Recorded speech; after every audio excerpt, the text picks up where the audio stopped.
उत्तराखंड के हल्द्वानी शहर के वनफूलपुरा में जो हुआ वो एक दाग के रूप में उत्तराखंड प्रदेश और उसकी सरकार पर लग गया है। इस पूरी घटना से देवभूमि का सर शर्म से झुक गया है। इस पूरी घटना में जिन लोगों की जान गई है और जितने लोग घायल हुए हैं, फिर चाहे वो पुलिसकर्मी हो या फिर स्थानीय निवासी, उनके दर्द का एहसास शायद ही किसी को हो।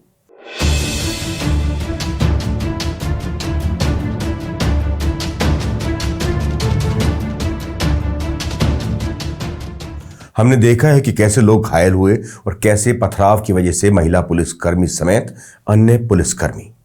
पर इन सबसे इतर एक सवाल कमोबेश सामने आ रहा है कि क्या इस घटना को सरकार रोक सकती थी? यह सवाल शायद ही किसी ने पूछा हो। एक और सवाल कि क्या इस पूरी घटना को पहले से प्लानिंग करके अंजाम दिया गया? जिस बस्ती में यह पूरी घटना घटी, इसके पीछे क्या सिर्फ कुछ लोग थे और बदनाम पूरी बस्ती हो गई? वहां रहने वाले लोगों का इस समय क्या हाल है और इस पूरी घटना पर उनका क्या कहना है, यह अभी तक दुनिया के सामने नहीं आया है। आज के इस वीडियो में हम आज आपको उस बस्ती के लोगों की बात सुनाएंगे कि आखिर वहां रहने वाले लोग इस पूरी घटना पर क्या कह रहे हैं, क्योंकि अभी तक सारी मीडिया ने आपको सिर्फ सरकार का पक्ष सुनाया है। जिस बस्ती में यह घटना हुई, उस बस्ती का पक्ष आज पहली बार हम आपके सामने रखेंगे। सवाल उठता है कि क्या हल्द्वानी घटना को रोका जा सकता था? आप जानते ही हैं कि एक अवैध मदरसा को तोड़ने गया पुलिस प्रशासन और नगर निगम की टीम पर वहां के स्थानीय लोगों ने पथराव कर दिया, जिसके बाद यह पूरा बवाल हुआ।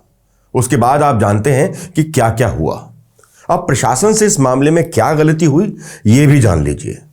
चूंकि यह पूरी कार्रवाई अवैध निर्माण पर हो रही थी, हाईकोर्ट में भी इसको लेकर याचिका दायर है, जिसमें हाई कोर्ट ने भी माना है कि यह अवैध निर्माण है। ऐसे में सवाल उठता है कि फिर से बवाल क्यों?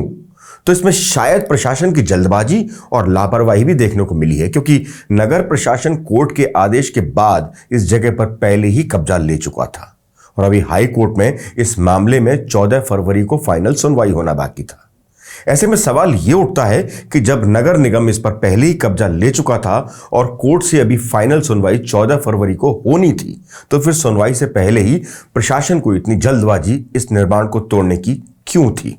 एक लापरवाही पुलिस से यह भी हुई कि अवैध मदरसे और धर्मस्थल को तोड़ने के लिए नगर निगम, प्रशासन और पुलिस की टीम क्षेत्र में बिना हवाई सर्वे के ही घुस गए। बीते 4 फरवरी के विरोध के बावजूद पुलिस प्रशासन और टीम ने मामले को हल्के में ले लिया। कई मौकों पर ड्रोन से निगरानी करने वाला पुलिस प्रशासन कार्रवाई से पहले हवाई सर्वे तक नहीं करा पाया। अगर ऐसा किया होता तो पुलिस पहले से मुस्तैद रह सकती थी और इस घटना को घटने से पहले ही रोका जा सकता था। कुछ चीज़ें तो सवाल खड़ा करती हैं, लेकिन मैं समझता हूँ कि इस समय स्थिति को संभालने की ज़रूरत है और पूरी इसकी बहुत तरीके से इसकी जांच होनी चाहिए। आखिर एक सुनियोजित था तो उसमें हमारी इंटेलिजेंस क्या कर रही थी? उसने कोई इनपुट दिया क्या? इनपुट नहीं दिया गया तो इंटेलिजेंस फेल्योर है। और अगर इनपुट दिया इंटेलिजेंस ने, LIU ने, और फिर पुलिस ने जो जिस तरह से समय जो किया उसके एक्शन के लिए, वो तमाम ऐसी चीज़ें हैं। लेकिन मैं समझता हूँ कि अभी घटना आगे न बढ़े। तमाम तरह के जो ज़रूरी एहतियात हैं इस समय, जो घायल हैं उनका इलाज करने की ज़रूरत है और जो मारे गए हैं उनके परिवारजनों को ढांढस बंधाने की ज़रूरत है। अब बात आती है कि जहां ये घटना हुई उस बस्ती के लोग इस पूरी घटना पर क्या कह रहे हैं, क्योंकि कर्फ्यू और हालात तनावपूर्ण होने के चलते वहां के लोगों से कोई बात कर नहीं पा रहा है। अभी तक उसका पक्ष दुनिया के सामने आया नहीं है। हम आज उनके पक्ष भी आपको सुनाएंगे। इस पूरे इलाके में हालांकि कर्फ्यू लगा है, लेकिन देश के एक बड़े मीडिया संस्थान के एक YouTube चैनल ने यहां के लोगों से फोन के माध्यम से संपर्क किया है, जिसमें उस बस्ती के लोगों ने अपना पक्ष रखा है।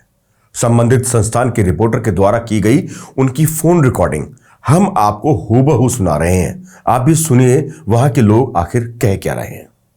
पुलिस वालों ने पहले बताया कि लाठीचार्ज की औरतों पर, जो औरतें मदरसे के अंदर बैठी थी, रो रही थी। कलाम पाक अजीम शान एक जो मुकद्दस किताब है वो उसके अंदर रखे होते हैं, मस्जिद मदरसों के अंदर, जैसे गुरुद्वारे के अंदर रखी होती है बाइबल।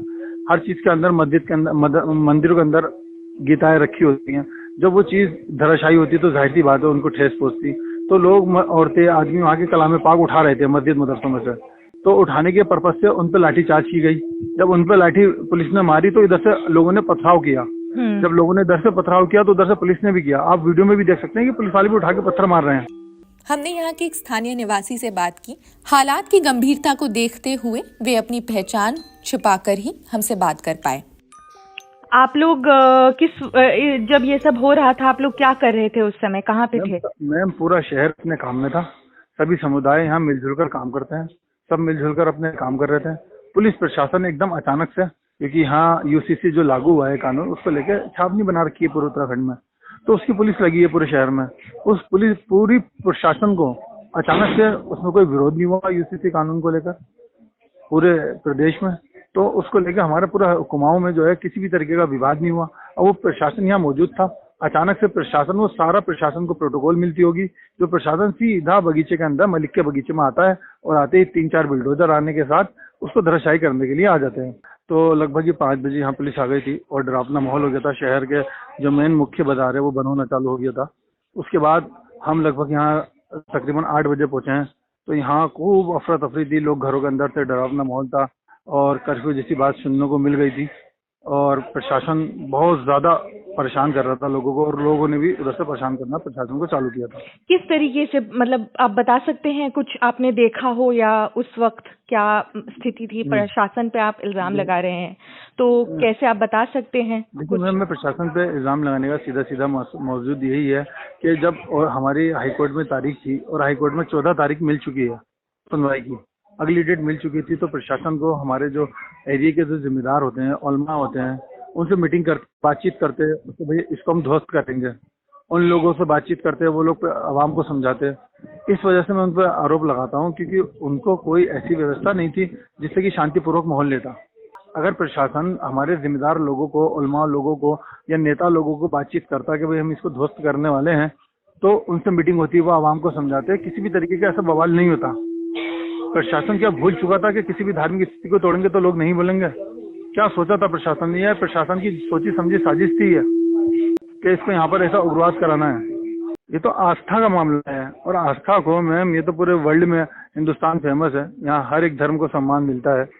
उसके बाद गंगा जमुना तहजीब को ये ठेस पहुंची है, और ये सरासर प्रशासन की इसमें गलतियां रही हैं, जिससे कि ये पूरा बवाल हुआ है। देवभूमि उत्तराखंड की संस्कृति में खून का ये रंग पहले कभी नहीं घुला था। हमेशा से ये राज्य शांत रहा है। इसकी शांतवादियों ने सदैव बाहरी लोगों को यहाँ की ओर आकर्षित किया है।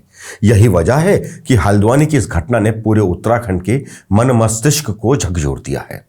हल्द्वानी जैसे सुंदर शहर में इस घटना को लापरवाही और बेहोश जोश ने हिंसा की एक तदबीर या कहें कि इबादत में तब्दील कर दिया है। यही कारण रहा जिससे देवभूमि की संस्कृति में खून के छींटे पड़ गए। उत्तराखंड में कभी हिंसक घटनाओं का इतिहास रहा नहीं, लेकिन हल्द्वानी हिंसा देवभूमि की ललाट पर मानो एक दाग की तरह अंकित हो गया है। उत्तराखंड बनने से पहले भी यहां कभी सांप्रदायिक हिंसा नहीं हुई।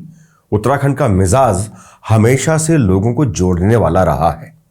उत्तराखंड राज्य के कई इलाकों में बड़ी संख्या में मुस्लिम आबादी रहती है, लेकिन वो यहाँ की संस्कृति में रच बस गए हैं।